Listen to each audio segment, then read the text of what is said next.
perhaps for worse, the MC for the night. I want to tell you that I know we have a number of excited people ready to come up here. I want to see if I can do like a quick multimedia presentation because I want to set the tone for the night. Let me see if we can do this. You hear this? Yeah. This is the Sarah McLachlan puppy video.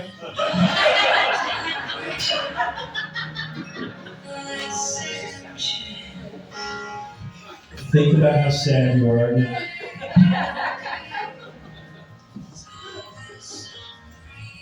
Keep that going for a little while longer as I read to you the terms that make me sad.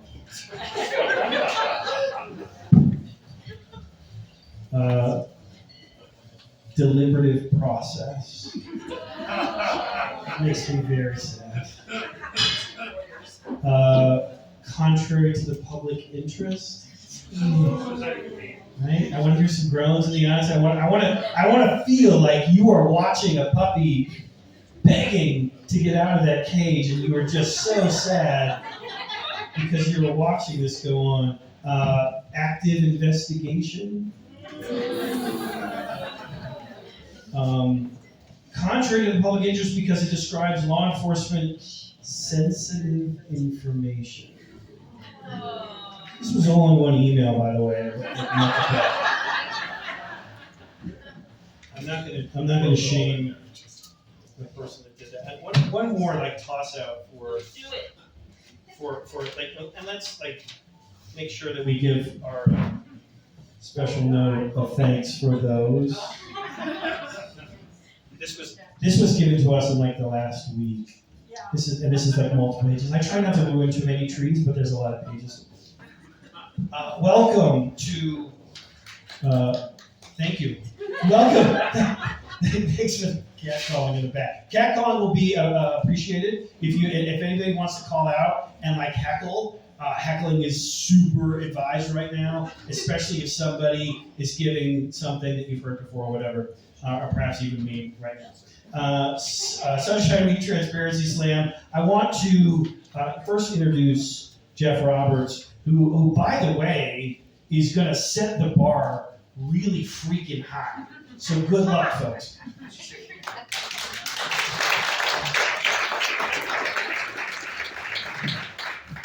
Hi, everybody. Thank you so much for coming to our first Transparency Slam. And thank you to Sandra Fish for coming up with this idea.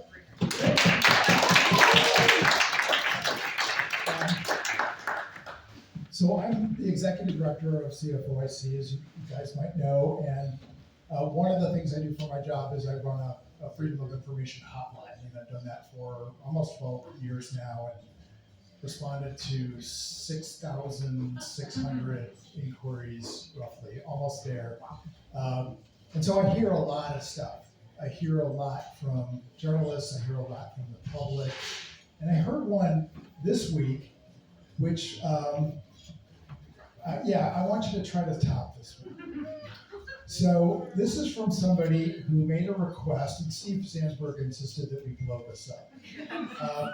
Somebody who made a request of the Pikes Peak Library District down in El Paso County, and yes, it's a broad request. And I usually, when somebody sends one of these my way, I say, you need to narrow their request, or you're gonna probably pay a lot of money for this.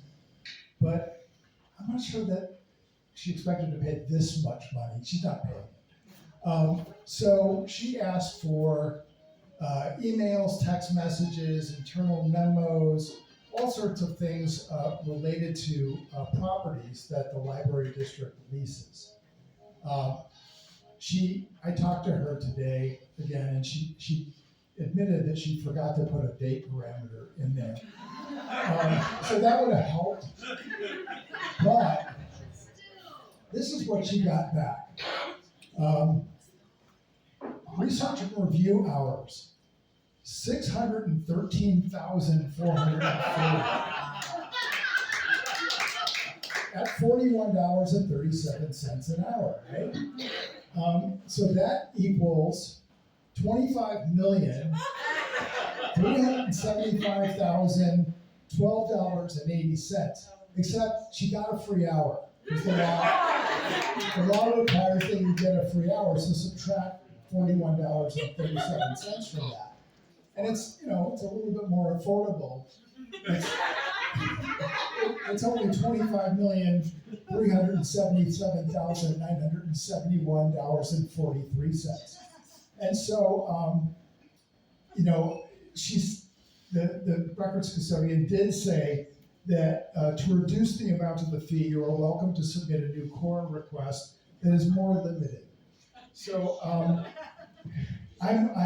actually going to try to get a hold of this records custodian to try to understand the thought process a little bit. This is kind of brand new, but this requester could build a library and have it named after him.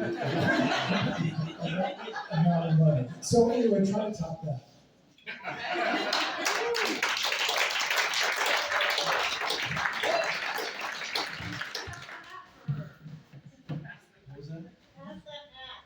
Pass the hat. Yeah. As everyone knows, journalism is doing really, really well right now, so we should be able to raise that amount of money really, really quickly. The judges for tonight, they can and will be paid. They're totally okay with taking bribes. They told me this beforehand. Steve Zansberg, Rachel Johnson, Eric Maxfield, Kathy Donnelly, and Mary Lackey. Give them a round of applause for they have coming up tonight. I mean, in all seriousness, I do file a lot of open records requests. I don't think I introduced myself. My name is Chris Vanderveen. I'm the Director of Special Projects at 9 News. That's why I wear this weird 9 on my lapel. We are contractually obligated to wear that at all times, even when we're out working out. It's very strange. But I do file a lot of open records requests as an investigative reporter at 9 News, and I think in all seriousness, this gets in the way of public records. I brought something. I'm not going to go into great length about what happened, but in the last week, I issued a public records request with the Jefferson County Sheriff's Office. 3 days later, the Jefferson County Sheriff's Office told me that I needed to go to Jefferson County, to the county administration to get a contract. This is a contract, shouldn't be really hard.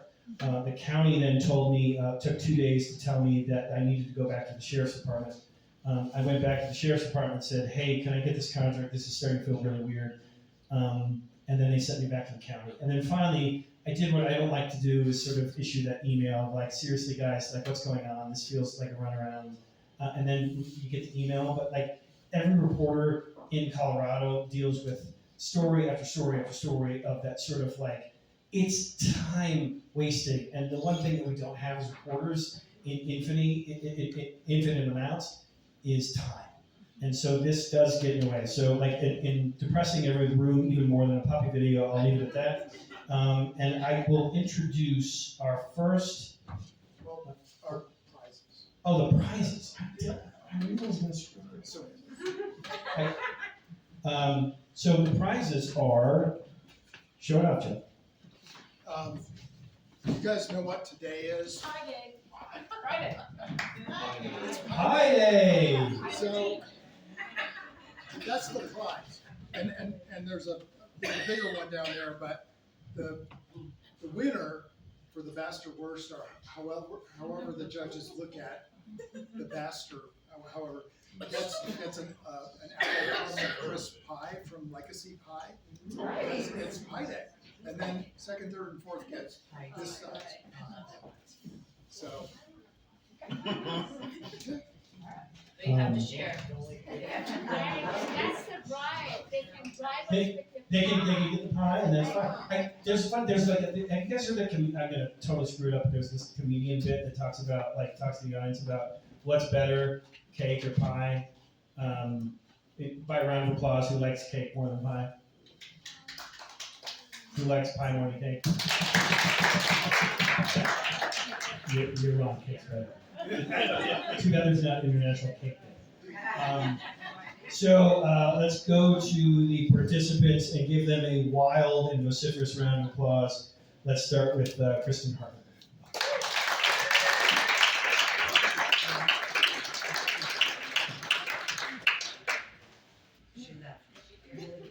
She was a very intimidating crowd. I'm not gonna lie. Okay, going once, going twice. If she comes back, let me know. Patty Brown. Do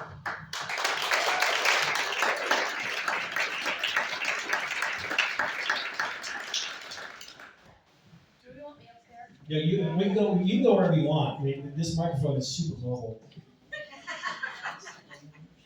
No, just whatever the judges say.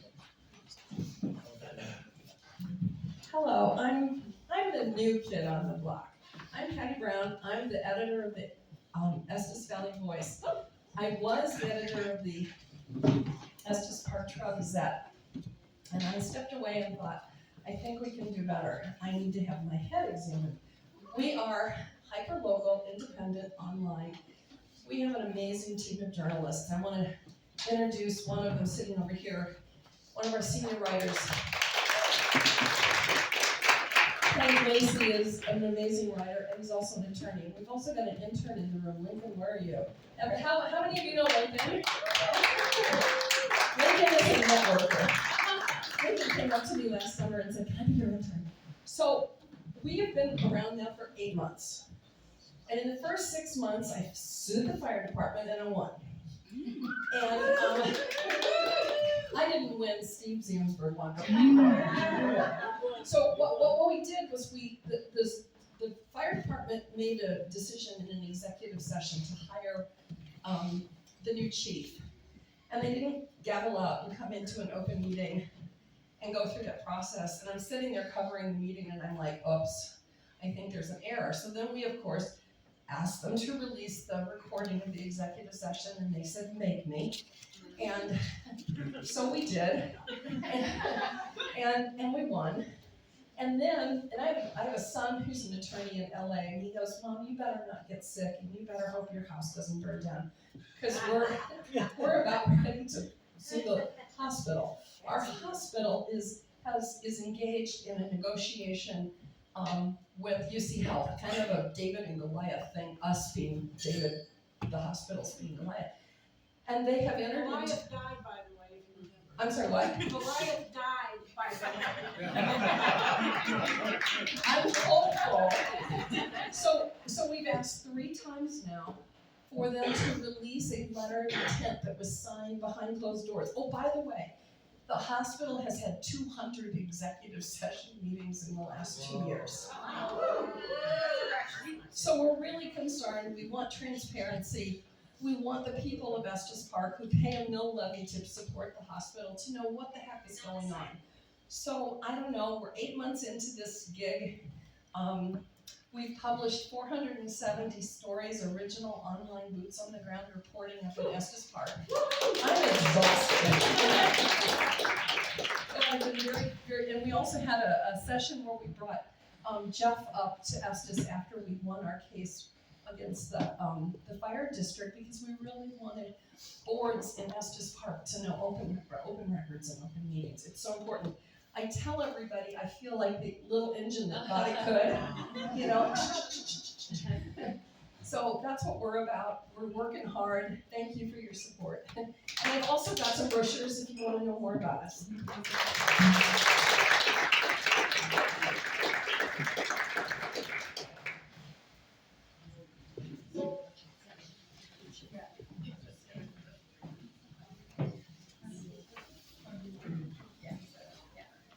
And I've got more if we run out here.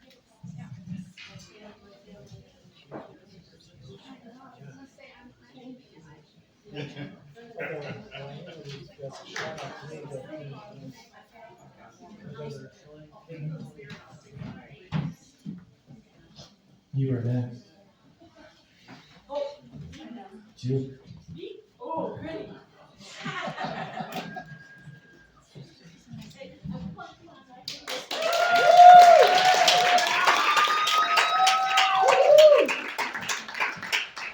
Okay, for anybody who doesn't know me,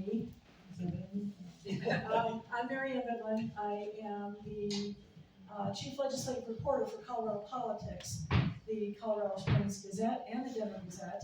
I'm also the dean of the State Capitol Press Corps. I've been covering the Capitol for 27 years, and I'm the president of the board of this joint.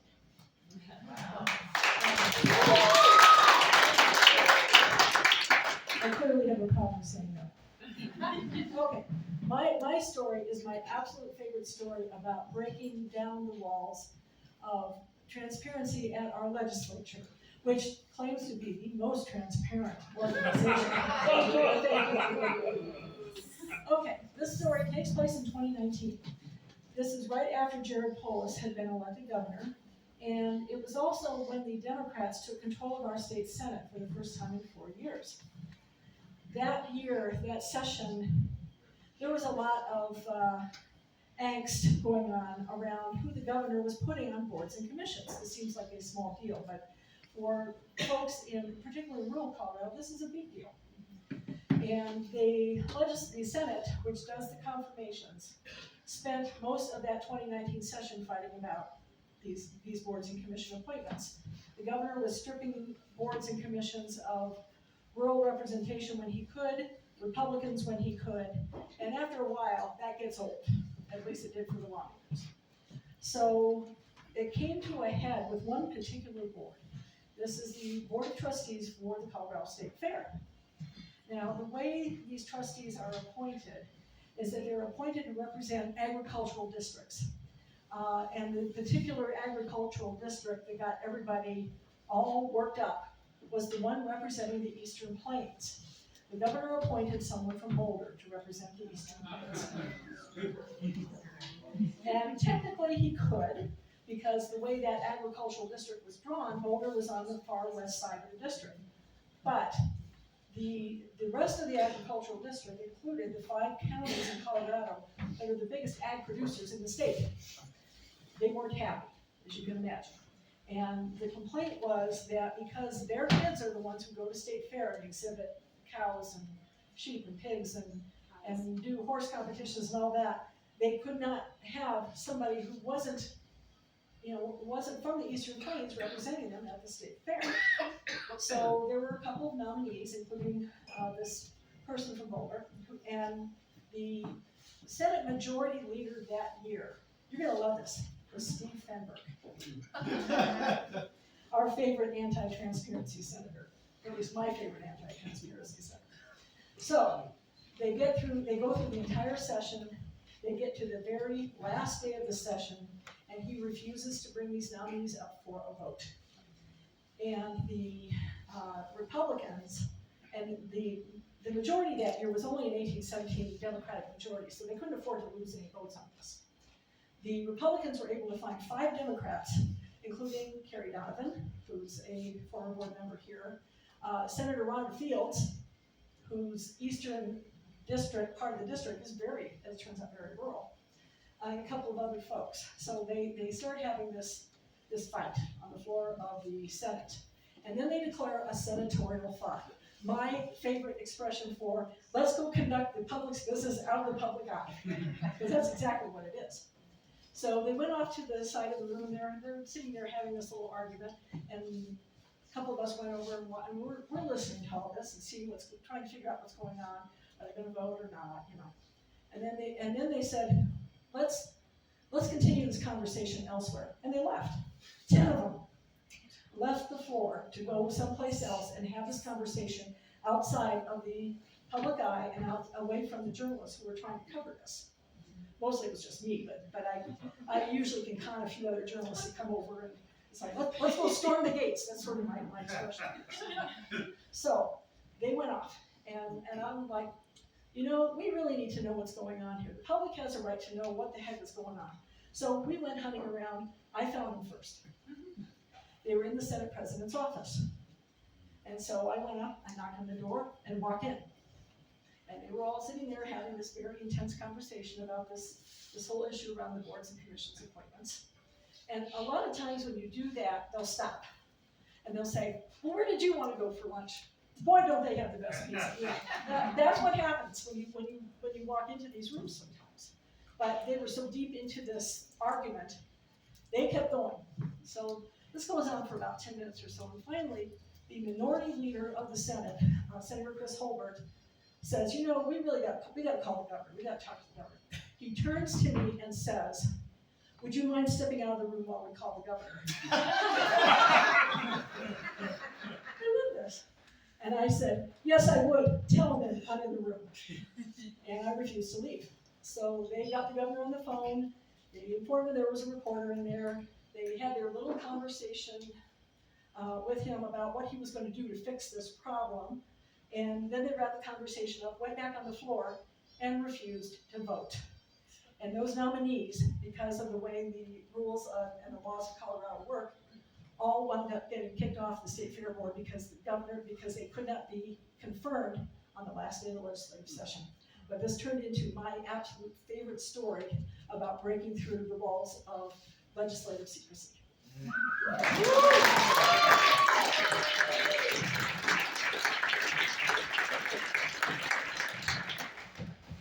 They always think we're annoying.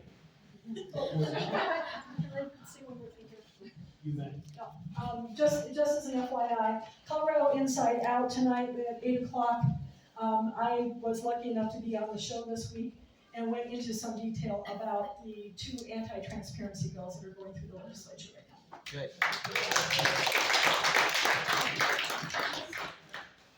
We should have t-shirts that just say be annoying. Yeah. Right? That's my nickname. Kevin Vaughn, you want to come up now? Sure. You got it, because I just named you. Kevin Vaughn, everyone.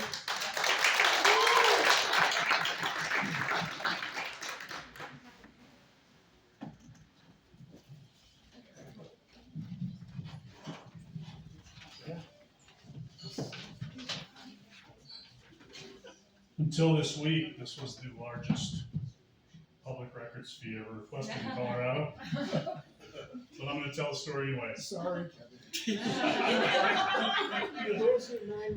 Right, that's a breach of contract, by the way. Oh, man. Oh, no. I refuse to work both. I'm calling right now. All right, I'm calling this with apologies to MasterCard. Writing a records request for all communications between Jefferson County Sheriff and Columbine High School, 15 minutes. Mailing the request, 34 cents. Digesting the answer, $5.69, the cost of 2 bottles of Pepto-Bismol. Cost of consultant to look for emails, $149 an hour. Retrieving just the sheriff's emails, $72,000. Total bill, $1,072,200. Seeing the faces of county officials when we told them we were not only not going to pay that fee, but we were going to publish a story about it, priceless. There was a whole lot of foghorn leghorn. Well, we would never impose fees to try to keep giving you records. Anyway, postscript, we made the exact same request of the Jefferson County School District. They provided all the records free of charge.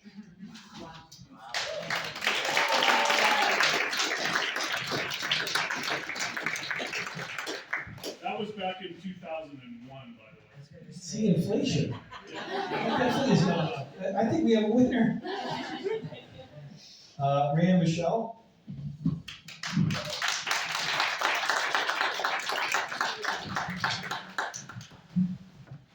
Look at some notes so I can get the text of the emails right, because this is important.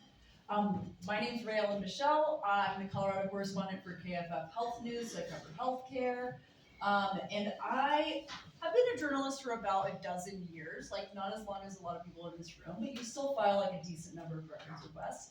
But in the fall, I came across, not once but twice, which makes it a trend, a chilling term that I think maybe beats your list, Chris. Okay. That term is blank check. Twice. Okay. So I filed records requests with 50 counties. That was a big thing. It took a lot of work. But I am here to tell you about 2 in particular, and that is Elbert and Gilpin. Anybody had experience with Elbert or Gilpin? Oh, yes. Okay. Yes. County courthouse? No? Clerk. Yes, okay. So I needed, like, not that many records really. We're probably talking like 15 pages total from each, maybe from like 3 court cases. Small ask. The response I get from Albert, unsigned, so I don't even know who I was communicating with. I just know it was Albert County Combined Court Research. Before documents can be returned, payment is required. Please submit a blank check. Albert County, which I needed to mail to them. I said, can I pay by phone? They said, no, we do not have that capability. Can I pay online? There's a portal that many other county courthouses use that I'm pretty sure is good. No, we don't have that capability. So, I'm gonna leave you, I have another example, and I'm just gonna tell you that I'm gonna leave you with 2 strategies that worked, that are very complex, mature strategies. You'll see what I mean. So the first one is, or actually I'm gonna tell you the second time. I thought, oh my gosh, Albert is wild. Who do they think I am? I'm a millennial. I don't mail things. I don't have stamps. Seriously, that was the first thought. And then I talked to an older colleague who was like, I think you should be more worried about the blank check. Stamps. And he was right. But then I get in my inbox from another request, this time made to Gilpin Combined Courts. It says, very kind, lots of kind words. Then, there is a fee of 25 cents per page for all records requests. Given this, please mail your written request, mail again, blah, to the address below. You'll want to leave the amount of the check blank, and we will fill that in once the records are prepared. So both of these people, I said, do you have an estimate of about how much this would cost? To which they said, no. So then I said, okay, I'm gonna get candy here. How about what do you prefer? I'm like, I'm gonna make this more work for them than just giving me an estimate. I thought that was gonna work. So I said, do you prefer if I mail you 3 $5 checks and you just mail back the one you don't need to use? Or do you prefer that I just guess and then you can reimburse me the amount?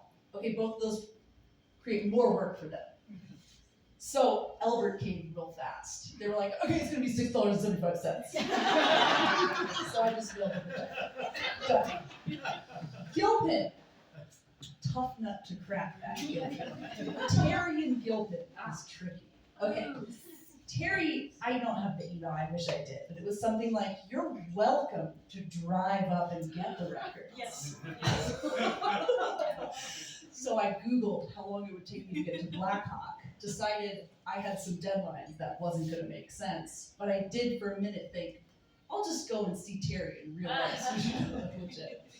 No, so the strategy number 2, so strategy number 1 was make it more work for them to not make an estimate, which worked on Albert. But strategy number 2, which is what really got Terry and Gilpin, is estimate the charges yourself and write a check for slightly less than that. It takes more time. They're gonna email you saying, please write us another check for $2.50, but at least you didn't give them a blank check.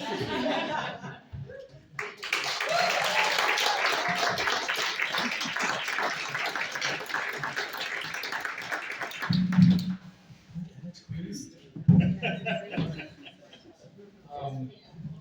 I always wonder, like, the ability for records that seem like they should be CORA.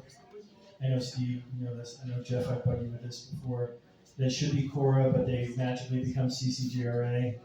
And the never-ending spiral of doom and hate and horribleness that becomes CCGRA is super fun too as well. So if you have any advice, like a contract that's signed between a jail and a sheriff's department you would think would be, Criminal justice. of course, you would think that would be a criminal justice record, right? Thanks, Steve. I know we fight this all the time, but it's just, you know, financial, but financial records, right, Steve? Like, these are not CORA records if they're through the sheriff's department. Ask Rachel to talk about the peace officer standard and training. Oh, if there's anything that's really well run in this state, it is both. Yeah. Let's, Andrew Rose is next. Andrew?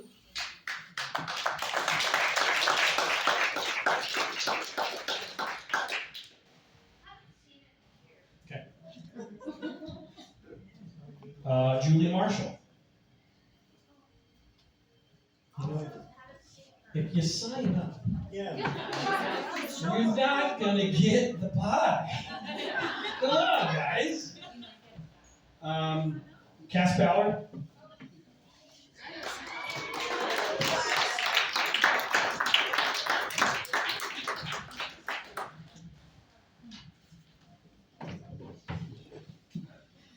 I mean, those pies just aren't gonna make themselves.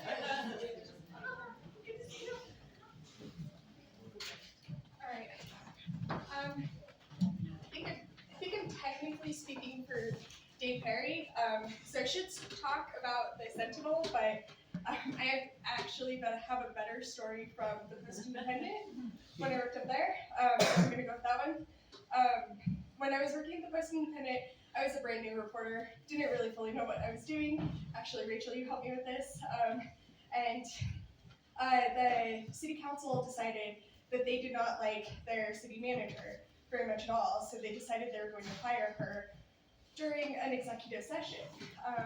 And so then the next day when everyone, like the next week when everyone showed up for work, she was just gone. And so obviously we realized that somebody had fired her.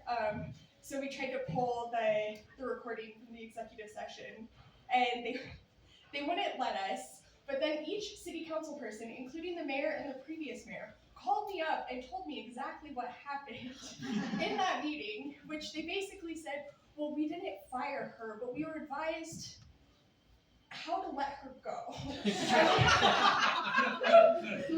They all kept using this different language that the city attorney had told them to use for how they let her go, but they didn't fire her. And they told us that they gave her the option that either they could let her go privately that night, or they could basically announce it at the next city council meeting.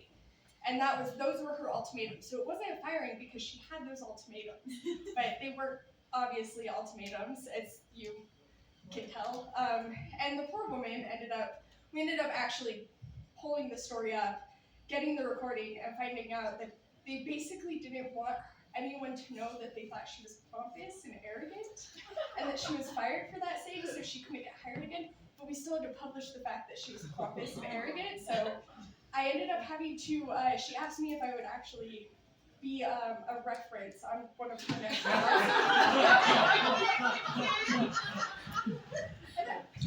and I did call the person and say I was willing to be a reference. They did not call me back.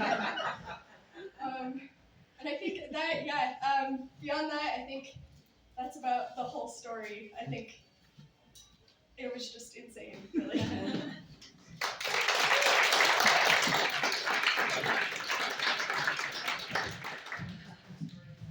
I've always worried there's gonna be one of those meetings about Chris Vandermeer at 9 News.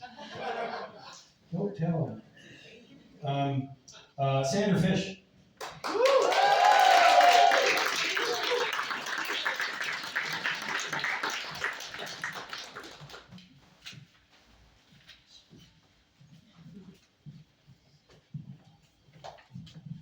I guess I'll set my beer down. I'm pompous, arrogant. I've been outraged actually since 1958, but my people at Investigative Reporters and Editors started in 1975. You know, I have gathered a bunch of CORA requests from 2024 from a bunch of different agencies, and I've had some help with this. It's been pretty entertaining. I gotta look at my notes. You know, I have, as a data reporter, I have a lot of outrage. Government gathers a lot of data, but they never really look at it, so it's a frickin' mess. When it comes to CORA, it's just a mess. You know, I requested all these CORA requests, and you know, some folks use software like Just FOIA. I think Douglas County probably pays $8,500 or more for that a year. They're not very good at extracting the data from Just FOIA. They gave me something that had just only dates in it and no names, requests, or anything. I paid them some money because there was something I was looking for. Some agencies actually use spreadsheets, and you know, like some of the best information I got back was from the legislature. That was pretty cool. But oftentimes these things are incomplete. CU Boulder did not include what the requests were, for instance, but I could tell that a third of them were for sports information, NIL. Some agencies didn't include the date they responded, the fees charged. The CU system only provided half a year of data because somebody left in the middle of the year and they just haven't continued logging the data. Then there's the governor's office. They told me they do not have any tracking system for CORA requests, and they sent me 177 pages in a PDF form of like basically emails back and forth with people. And they say they only got 69 CORAs in 2024. Whatever. I do have a solution for this. It would be great. Like, let's hold a contest for computer scientists and computer science students to create a statewide system that would farm these out to the governments, and they could use it. Everybody could use this. You know, that's my dream. Can they do that? They could. Will they do that? They won't. You know, who am I fooling? You know, it would just be a little too transparent for a lot of Colorado governments.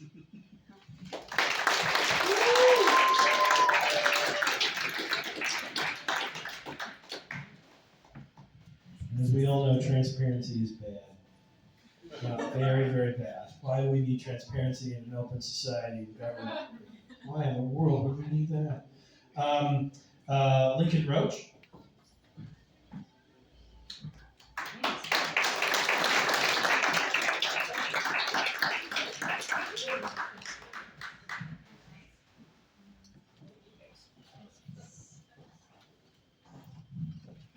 So this is a poem not written by me, but that was shared to me graciously. It's written by Jesse Paul.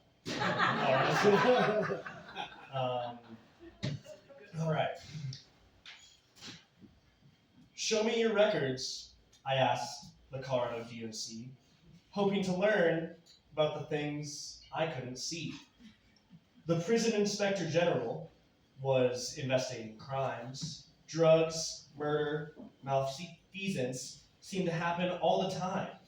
That will be $250,000, the CORA lady plainly said. So many tears Jess Roberts did shed. I considered a second mortgage, I really, really did. But in the end, the records remained hid. And then also, I did just want to give a shout out to the student journalists at my alma mater, Monarch High School, who this fall there was some kid thought it was a great idea to, in a public school, light a bunch of fireworks in the bathroom. And so, right, of course, the Louisville Police Department and Fire Department responded to an active shooter situation. And BBSD just really tried to, kind of sweep it under the rug as if like, oh, nothing happened, everyone remained calm, everything went, as usual. And everyone in the school was like, that's not really how this went down, right? You know, when I got there, just because I happened to be listening to the police scanner and heard about it, right? People were leaving, like the firefighters were leaving in their Kevlar vests, right? But so they decided to CORA and CCJRA to get 911 calls, police body cameras, communications between BVSD and the police department, right? And they were actually able to do an incredible timeline of events and really look, completely minute by minute break down what happened at school and kind of disprove what BVSD's little email they sent out that day was. But yeah, so I wanted to shout out KYOT and the Mohai Mix at Monarch High School.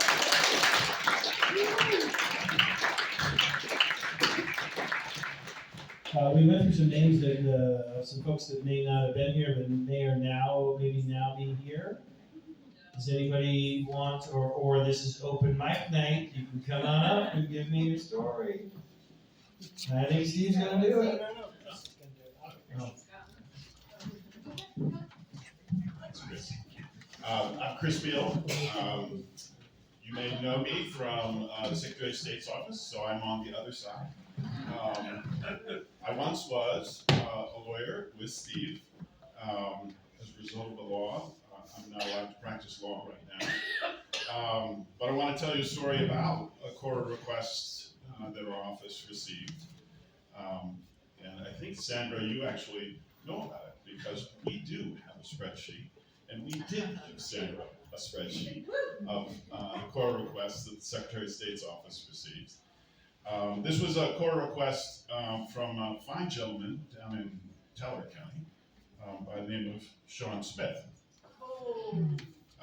And Mr. Smith, Colonel Smith, Colonel Smith wanted to know all communications between the Secretary of State's office and Dominion Voting Systems for a period of time that I think worked out to be 4 months. It was a moment in time to another moment in time.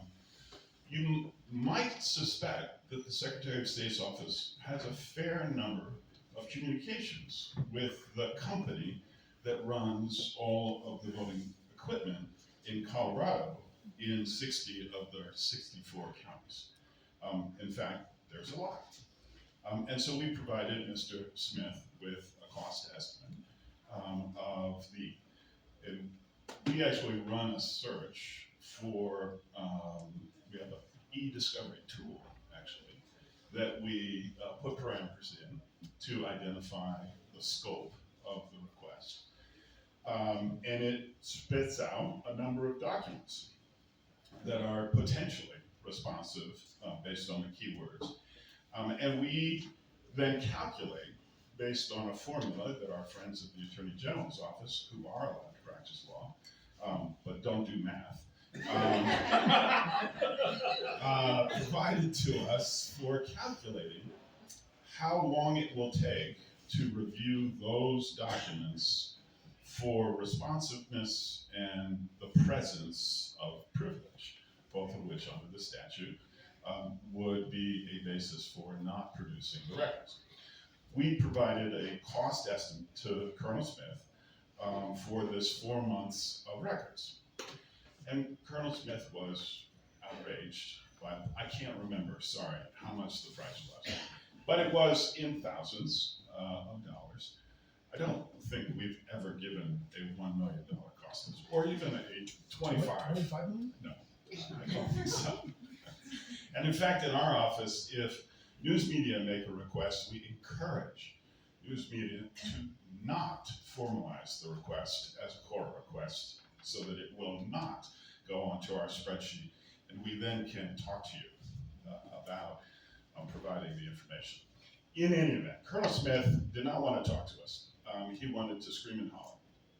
And what he did the next day was provide us with 120 CORA requests for communications on a single day. Each day in sequence for the 4 months that he was requesting. And he argued, and I thought this was deft, this is legalistic. He's entitled to 1 hour of research for each request. So he gets 120 hours, which lo and behold was our estimate of how much time it would take to review. So he should get these records for free because he broke up his request into 120 requests. The CORA folks in our office work under my leadership. They brought this to me, and I made the executive decision that Colonel Smith's request would be treated as a composite request and as a single request for a set of documents for which it would take 120 hours to review, and that we would not be providing Colonel Smith with 120 hours of research for his 120 requests. In any event, I tell you this story not in an effort to provide competition to the great stories, but as a cautionary tale. The news media are not the only folks that make CORA requests. In fact, the news media are by far the minority of the CORA requests that government agencies receive. And most of the CORA requests that I am familiar with are either political adversaries or they are business interests. And one of the things that you experience is knee-jerk resistance that has been worn into calluses in the hands of these CORA custodians because of their experience with adversaries and business interests.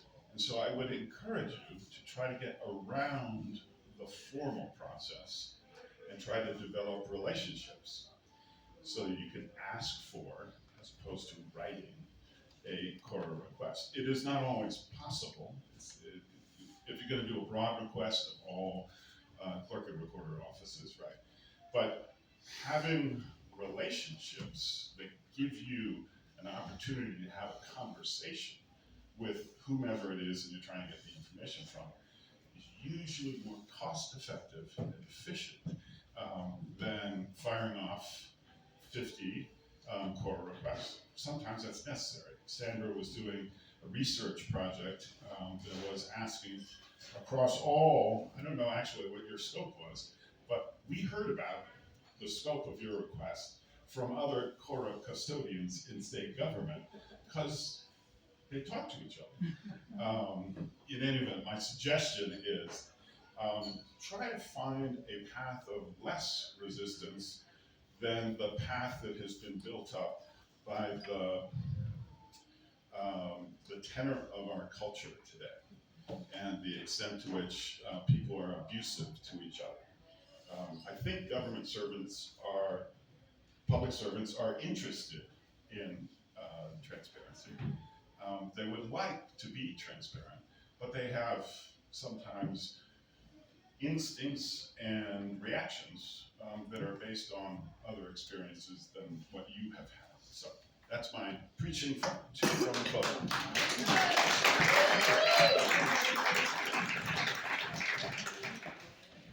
Hi, well, I'm a good follow-up to that one. My name is Annie Imsey. I've been a reporter at Rocky Mountain News and for the Associated Press in Moscow, which was working under a dictatorship where there was no open records or open meetings of any kind. And you had to find people who would help you. You just had to ask around until you find somebody who is sympathetic to the idea that the public ought to know. That's one option. The other thing I have done over the years is when I whether I'm filing a CORA request or not, I talk to the person who's going to have to do this and say, is there some way that you can advise me to narrow down my request so we can make it more reasonable for both of us? And had I been that guy, I would have said, okay, let's do one day. Let me look at one day. We'll see whether it's giving me the kind of information I want, or a week, and start there, and then expand it. But I've had a lot of luck with trying to make people's lives easier. I've also pointed out that the preamble, I believe it is, to the CORA law says that you're supposed to be able to walk into the office and say, I want X, and see it right away. So I often say, can I just come in and look at the records and sit in your office and you can do your work and I'll sit there and read and nobody has to make copies unless I say I need these 5 pages. It's much more efficient. It's much easier for them. And then finally I want to tell a story about a very long time ago when we were looking for how the land for DIA was purchased. And the rumors were that they wildly overpaid for the land. So we were looking and looking, and we finally figured out that it all came down to one purchase right at the beginning, and the price for that purchase set the price for everything else, because then that became the standard price for land around DIA. And that was set in court, and the court sealed the record. What happened, it turned out, was that this company said, well, we're planning to turn this field of 640 acres into a subdivision, and therefore you have to pay for us for it like it's a subdivision that's been platted. Even though we haven't done any of the work to plat it, you have to pay us like it.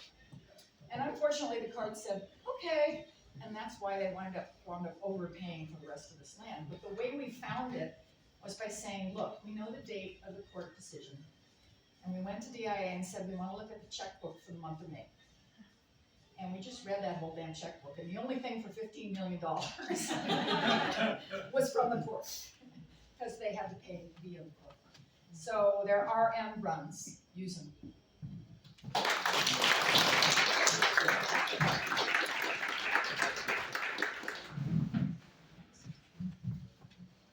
I'm not in the competition because I'm one of the judges, but I automatically win a flying nonetheless. I'm Steve Zansberg, I'm the president of this organization. I will say that Chris, when we practiced together many years ago, was responsible for getting the Steamboat School District to release to the Steamboat pilot executive session recordings, and upon finding that World West Communications, and back then, long ago, they paid $80,000 in attorney's fees to the firm we were at, on top of their own attorney's fees, which is just abysmal. Chris also, by losing a case before the Court of Appeals, helped get in place the statute that makes it illegal for secret ballots to be conducted in the state of Colorado, which the General Assembly said that was wrongly decided and changed the law as a result. He mentioned that, the trying to break up records requests into a single day for 120 days isn't going to pass the laugh test. And in fact, that's a provision in a currently pending bill by Senator Kipp, Senate Bill 77, which I have a column in your Colorado Politics saying should be struck down. And I urge all of you who have ink in your veins and have by ink by the barrel to use your power to try to convince people that we should be moving in the direction of greater transparency now. But that bill, Senator Kipp's bill, came the impetus for it was from the Poudre School District. And Chris will verify this, that when we practiced in the same firm, I had the following email printed out and posted on my office door. I will read it now. It's from the Poudre School District in 2014. It reads, this is from the head of the Department of Special Education to these woman who is supervising an entire team of people trying to develop an individualized education plan for a severely autistic child. Please delete this email when done. Please ask all involved staff to delete and, all caps, destroy any email or paper records related to this family. When they delete the email, they need to then empty the trash. Please have them do this immediately. All other records, with the exception of the latest plan, should be destroyed. Shred. The reason is to protect against an open records request. Thank you for doing this and for verbally communicating this with staff. I do not want this put in writing.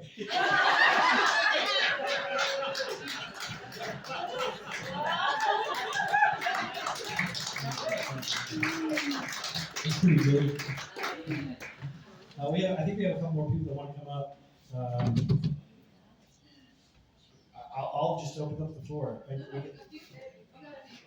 Okay, let's start with Gay Randall.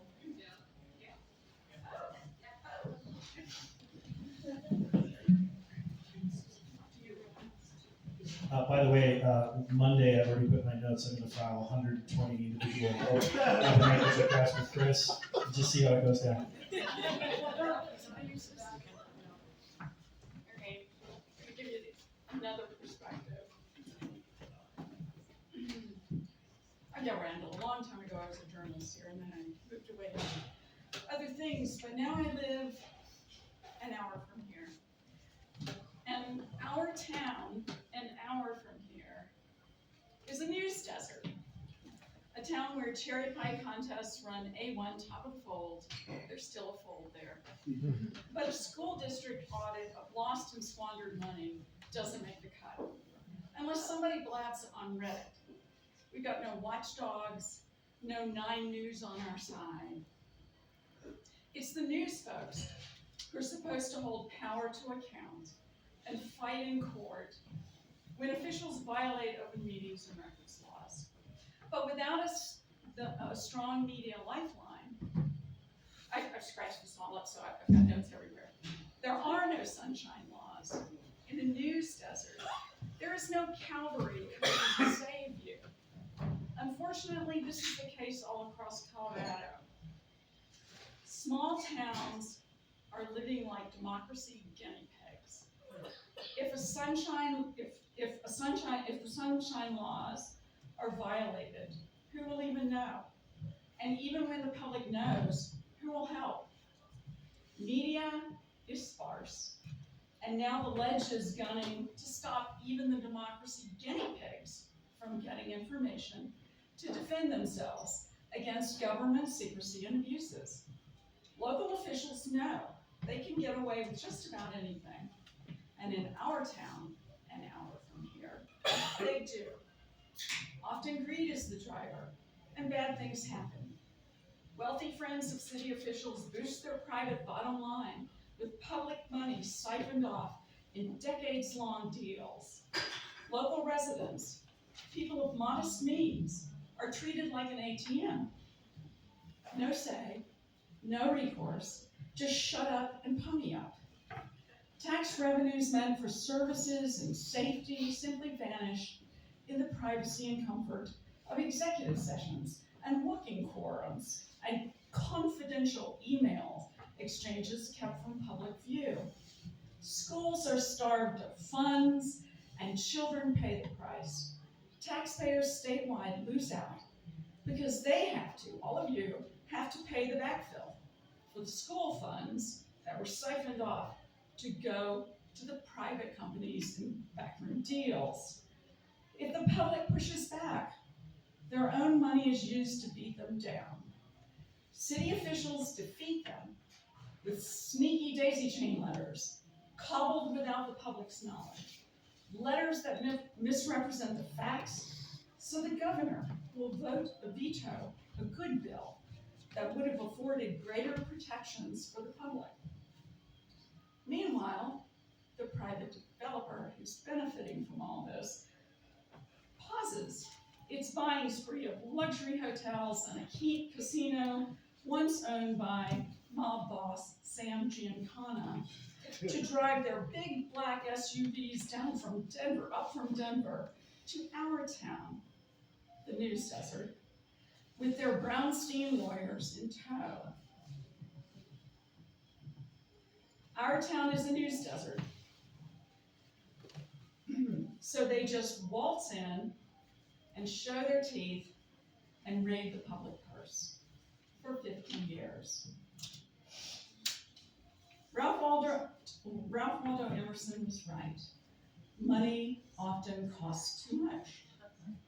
Because we live in a town where the COML is not honored, these folks will keep floating their yachts on the backs of our children in our struggling schools.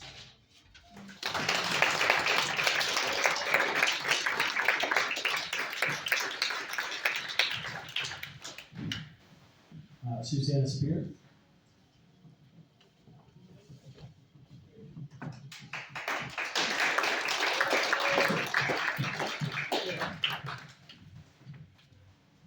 So I'm gonna tell a story about, You can use either one. okay.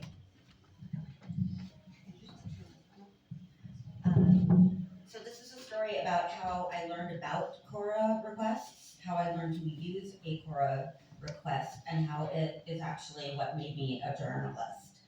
When I got to Denver, I had gotten my MFA in playwriting and then gone to LA and worked in the film industry for a few years.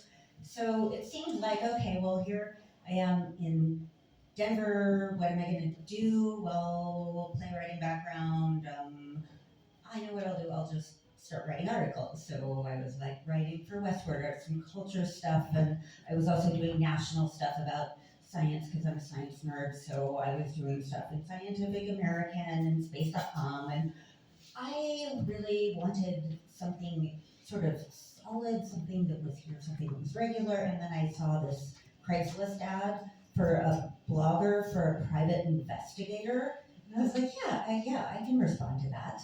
And then when I interviewed for the job, I was in this room with all these like stained glass windows and this historic mansion and you know like posters of all these like epic private investigator spy movies, and you know he was like trying to find out my writing background and asking questions and I somehow mentioned like, oh yeah, you know my childhood hero is Nancy Drew.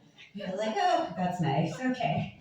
I got the job. I was really surprised, but I started writing, and my job was actually to cover the sunrise of the private investigator regulatory agency because it hadn't been licensed in Colorado for a really long time, and there are like maybe just 5 states that don't have licenses for private investigator programs, and Colorado had been one of them, and suddenly that was going to change because all these private investigators, which I later learned were adversaries of my client, had been pushing for a regulatory licensing program. So there I am, I'm like starting out, okay, I'm gonna start writing about the new licensing program for private investigators. So I go into the Department of Regulatory Agencies and I'm, hi, communications person, and I like introduce myself and I explain, she's just like staring at me, she's like, you're what? And the blogger for the private investigator, she's like, what? I'm like, I'm like Watson to Sherlock, but without the major military background. So she goes, well, we don't have anything for you. I'm like, what do you, don't you know how you're going to start the licensing program? She's like, we haven't hired anyone. And I said, well, how are you going to hire people? How are you going to create a licensing program? What happens? She was like, we don't have anything for you to write about. So, okay, I'm like really discouraged. I explained to my client, and he's like, you know, you can write about Nancy Drew, you can write about whatever you want to, I don't care, it's for SEO, it's not really about the writing anyway. Okay. Fortunately, it was the 80th anniversary of the first Nancy Drew book, so I actually ended up writing quite a bit about Nancy Drew, and They were very popular with the female private investigators who had also grown up worshiping Nancy Drew. But I also wanted to be a real journalist. I wanted to learn to be a better journalist. And it really bothered me that this person at Dora was so mean and condescending every time I tried to approach her again and say, do you know anything? Have you hired anyone? She'd be like, if it was me writing this story, I wouldn't be doing anything right now. So my client explained, you can actually do this public records request. It's actually legal. You can just start asking for stuff like who the job applicants are.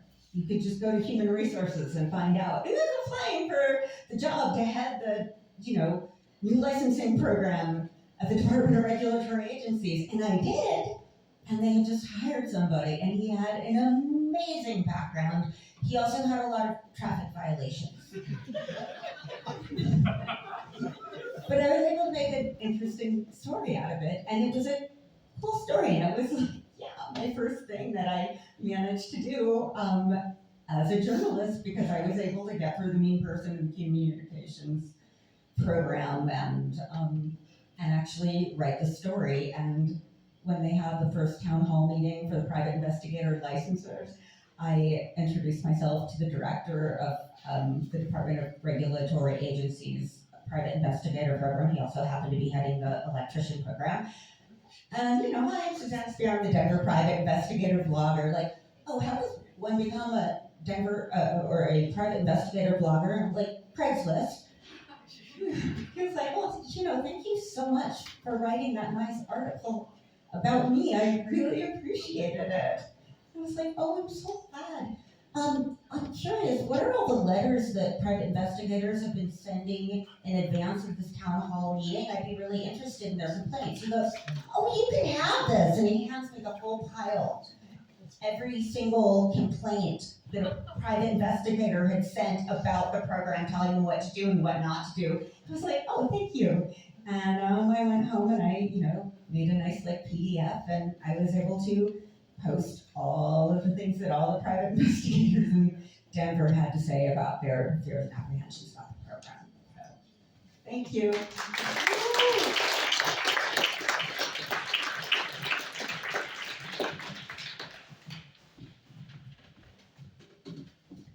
Hi everybody, I'm Natalie Munton, and I've been a long-time activist, so I'm not in the industry professionally, but full-time hobby of watching the government, let me say that, and I've been doing it for a long time. And I can be a little bit crazy at times, but just starting back nearly 2 decades ago, I got my first taste of really digging into government financial records. And it all started because of a couple tax hikes, and I wanted to keep a very close eye on what was occurring line by line, check registers. So I accumulated stacks and stacks of paper. It got expensive. So within this, then setting up this framework for you, I'm going to present my presentation. And I'm happy to say, having worked on the measure to require the state of Colorado to publish its check register online, and also school districts. So I've been involved with sane projects and then some crazy ones. This would be one of the crazy ones. The green bin files. 2 decades ago, late at night, my CORA costs gave me a fright. Each quarter per page was an ache. So treasure hunts kept me awake for records long hidden from sight. In PJs at midnight I ran, no slippers, just boxes in hand. Through bins I did dig for something big, uncovering schemes of government's plans. I cherish that bin that is green, where secrets lay tossed but unseen. With records to find and truth on my mind, I sifted through discard like a queen. One night as I rifled with glee, a guard shined his flashlight on me.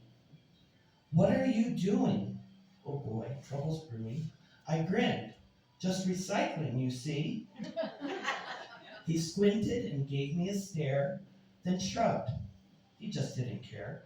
He turned with a yawn and quickly moved on and left me still digging right there.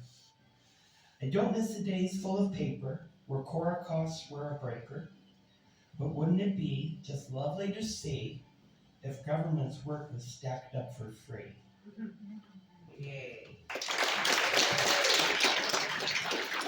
Now, I don't know if that makes sense to you, but basically I was getting up in the middle of the night once a week to go to my local city's recycling bin to be able to grab boxes and boxes and boxes of paper out of their recycling bins, stash them into my minivan, because those are open records going to the recycling, and that's my information.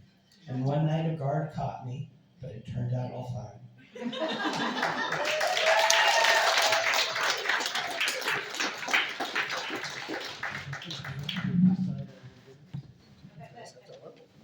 I think we're gonna hand over the judges now, and I don't know if you guys want to like I would anticipate.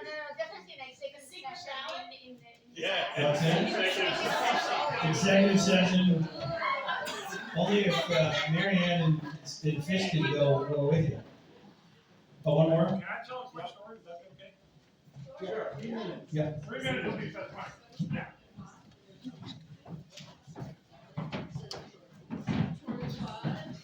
Somebody monitor the judges. This is not a story from my days as a journalist, but it has a lot to do with why I became one. 2 speakers ago, we heard about how you make these requests and they can lead you down pathways you didn't expect. And maybe you're a little surprised.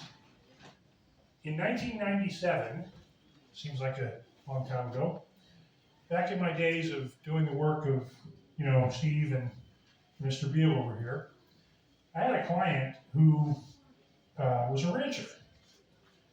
And the water that was running by his property in central Arizona was harming his cows. So obviously there was a pollution problem. So he hired me to figure out what the problem was and try to get this problem fixed so his cows aren't keeling over and dying on his land. So I contacted the state's Department of Environmental Quality to find out the location of permit holders near his property so we could get a handle on who was emitting this pollutant in the water. And DEQ says, well, we really can't answer that question. Call the EPA. Really? This isn't really an EPA thing. So I called the EPA and they sat on it for a while. I wrote to the EPA and they sat on it for a while. And I had to call and bother them again. And you need to call the Department of Justice. Really? Okay. So I sent a letter to Washington, to the Department of Justice. And I got a phone call a few days later that asked me to come to a meeting in downtown Phoenix at the federal building to meet with a lawyer from Washington. Okay, it's getting more interesting. So I go to this meeting, and it turns out that the pollution was coming from an illegal firearms factory in Home, down the road, some distance from this ranch. And there was a guy who was making automatic weapons in his garage and explosives, and he wasn't really caring very much about, pollution. So they didn't want me to pursue this matter on behalf of my client because they had a pending investigation of a major firearms offender.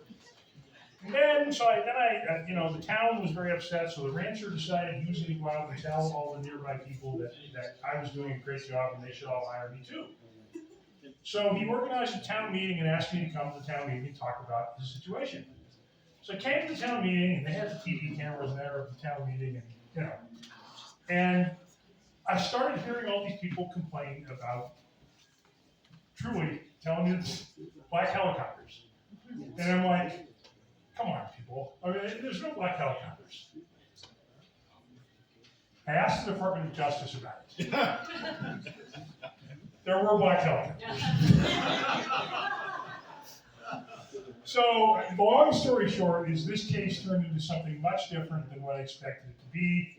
The good side is my client had an easier time getting paid because the criminal he did get convicted, had to, pay restitution for the pollution that he was causing in his illegal firearms manufacturing. And that was an easier guy to go get the money from. So, the story reminded me of, Arizona's long history of government chicanery.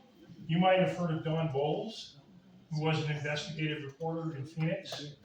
Don Bowles was murdered in 1976 when his car was blown up in the aftermath of his effort to find a connection between the State Racing Commission and organized crime figures. And the Arizona Republic would not cover that story, and neither would the Phoenix Gazette. So reporters from around the country in a group called IRE came to Arizona, and they investigated that story and wrote a series of reports that appeared in newspapers around the country, but not in the Arizona Republic or the Phoenix Gazette, that exposed what happened to Don Bowles. And eventually the men who committed that murder were convicted. And the case was solved, but it did take many years. So what you guys are doing with CORA, not only do you not know where it might lead you, it might actually lead to justice.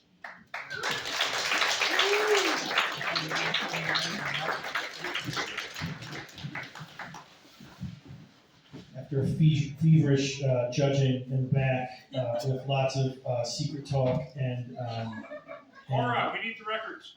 CORA, did somebody record it though as required by law? Because if they didn't, we're screwed.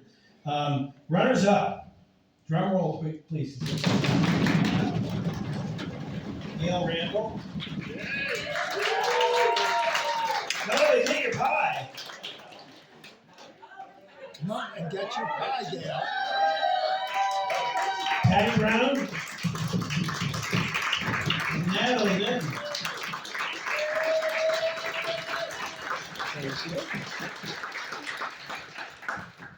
And the winner and undefeated champion of the first annual Sunshine Week Transparency Slam, Ray Ellen Michelle.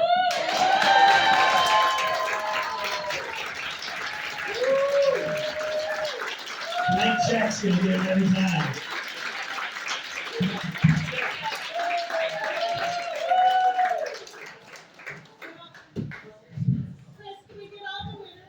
All the winners, come on, all the winners gotta come out. We need a picture with the winners. Picture with their prizes. Bring your pie. I probably ought to recuse myself and return the pie, because I made loaves of sourdough bread for 2 of the judges. It's okay. Sorry. Wait, who's? It's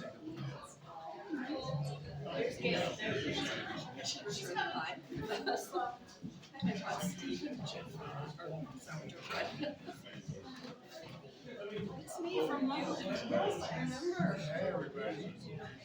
Yeah. Thank you.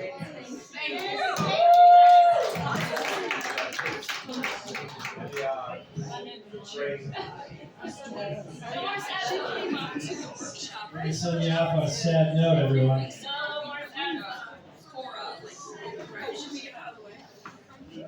Thank you, everyone. Thanks for joining.